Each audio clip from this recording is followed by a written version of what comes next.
পদে বিজয়ী হয়েছেন যে উনি নির্বাচন আচরণবিধি লঙ্ঘন করে ভোটারদেরকে বিভিন্নভাবে প্রভাবিত করছেন।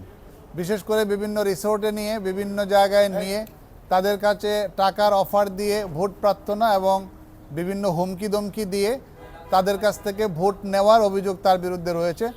এবং সেই অভিযোগগুলির জন্য যে দরখাস্ত করা হয়েছিল, সেই দরখাস্তটি নির্বাচনী বোর্ড তদন্ত করবেন বলে মনোয়ার হোসেন ডিপজলকে একটা চিঠিও দিয়েছিলেন, কিন্তু সেই চিঠির কোনো নিষ্পত্তি করেন নাই, তার বিরুদ্ধে কোনো তদন্ত হয় নাই।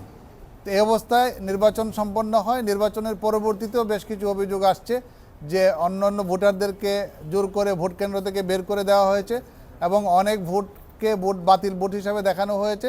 সব মিলিয়ে নির্বাচনে যে কারচুপিগুলি হয়েছিল, অনিয়ম হয়েছিল, সবগুলি চ্যালেঞ্জ করে নিপুণ আক্তার পিটিশনার হয়ে আজকে রিট পিটিশন, আমরা 2 দিন আগে রিট পিটিশন দায়ের করেছিলাম, আপনারা ইতিমধ্যে প্রচার করেছেন। আজকে হিয়ারিং হয়েছে, সেই হিয়ারিংয়ে আদালত সন্তুষ্ট হয়ে রুল ইস্যু করেছেন এবং এই বিষয়গুলি তদন্ত করার জন্য নির্দেশনা দিয়েছেন সমাজ কল্যাণ মন্ত্রণালয়কে। সেই সাথে ডিপজলের পদের উপর স্থগিতাদেশ প্রদান করেছেন। উনি নিজে দাঁড়ান নাই, উনি বিজ্ঞ ডেপুটি অ্যাটর্নি জেনারেলকে দিয়ে কিছু ইনফরমেশন দিয়েছিলেন, সেই ইনফরমেশনগুলি আদালত কনসিডারেশনে নিয়েছেন। আমরা না পুরো নির্বাচন প্রক্রিয়া নিয়ে প্রশ্নবিদ্ধ আমরা করি নাই, যেহেতু উনি ব্যক্তিগতভাবে ভোট প্রদানের জন্য প্রভাবান্বিত করেছেন, উনি ভোটারদেরকে টাকা পয়সা দিয়েছেন এবং ভোটারদেরকে প্রভাবান্বিত করেছেন এবং নির্বাচন আচরণবিধি লঙ্ঘন করেছেন। সুতরাং সভাপতি এবং সাধারণ সম্পাদক এই 2টা পদের বিরুদ্ধে আমাদের অভিযোগ ছিল, কিন্তু অভিযোগের যে সিরিয়াসনেস সেটা ছিল basically respondent number 10 Monowar Hossain ডিপজলের বিরুদ্ধে, এবং আদালত শুধুমাত্র একটা পদের উপরে স্থগিতাদেশ দিয়েছে। নিপুণ আক্তার রিট পিটিশন দায়ের করেছিলেন নির্বাচনের আগে। তার অভিযোগ ছিল যে মনোয়ার হোসেন ডিপজল এবং সভাপতি প্রার্থী যিনি রয়েছেন তারা ভোটারদেরকে প্রভাবান্বিত করতেছেন।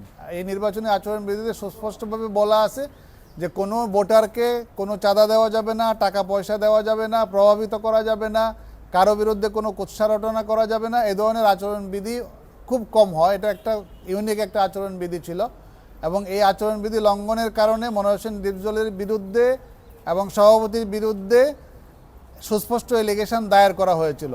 সেই এলিগেশনের উপরে একটা চিঠি ইস্যু করা হয়েছিল মনোয়ার হোসেন ডিপজলকে, যে আপনার বিরুদ্ধে অভিযোগ আসছে আচরণবিধি লঙ্ঘনের জন্য, যদি প্রমাণিত হয় তাহলে আপনার প্রার্থিতা বাতিল করা হতে পারে।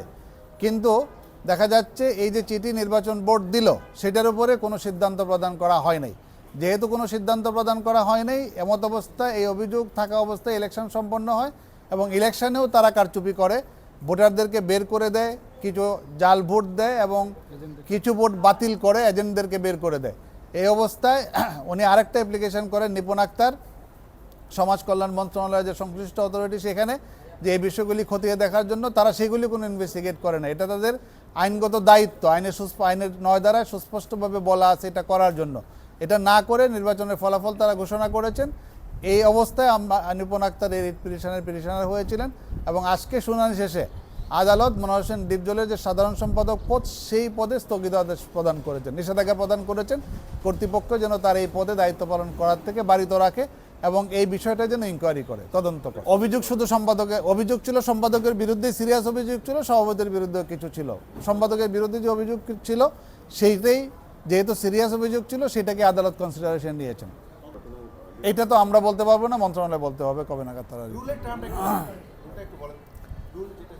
রুলের টার্ম হচ্ছে কেন নির্বাচন বাতিল ঘোষণা করা হবে না, বিশেষ করে এই 2টা পদে সভাপতি এবং সম্পাদক পদে কেন নির্বাচন বাতিল ঘোষণা করা হবে এবং নতুন নির্বাচন দেওয়া হবে না।